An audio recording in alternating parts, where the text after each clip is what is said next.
history of wine. Let's start by going back in time, all the way to China.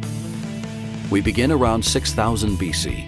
Evidence suggests that the ancient Chinese made alcoholic drinks from fermented honey and fruit. This process then began spreading to the Middle East. Once it reached Georgia and Iran, they used the same techniques, but with grapes instead. By 3000 BC, these techniques had reached Egypt.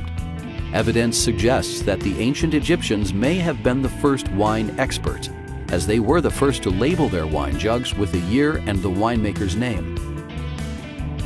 Around 200 AD, the Romans began using wooden barrels to transport wine.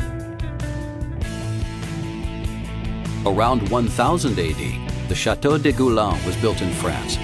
This family-owned business is the oldest winery in business today. By 1600 AD, winemakers were using corks as stoppers.